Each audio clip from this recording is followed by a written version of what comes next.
Lo, I am with you always, even unto the end of the world. Matthew 28, verse 20. The occasion was a meeting of Jesus with his followers after the resurrection. It was there in Galilee that Jesus gave them the Great Commission. Go ye therefore and make disciples of all nations. And his great promise, I am with you always.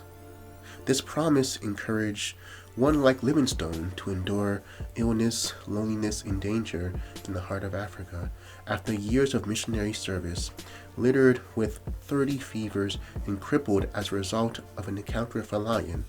He quoted this text, it is said, to a convocation of students at the University of Glasgow as a source of strength.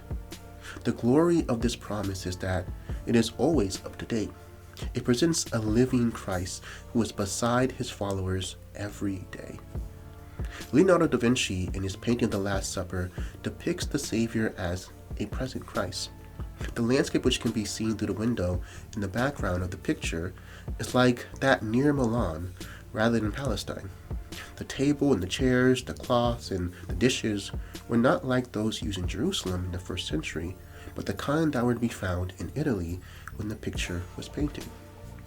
The men sat around the table in European rather than the traditional style of the day. Probably the artist copied the objects that were actually being used in the monastery where the picture was painted. He wanted people to know Jesus as a contemporary, one who was actually in their midst, blessing them with his comradeship and calling them to unselfish loyalty. This promise is not just limited to great missionaries or great artists. It means that a humble Christian engaged in the most mundane tasks can claim the companionship and guidance of his Lord.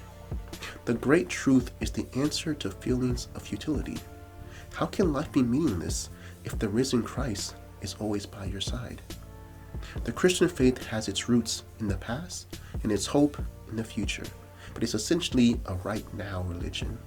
The ever-present Christ is the center of the Christian's life. And as always, think on these things.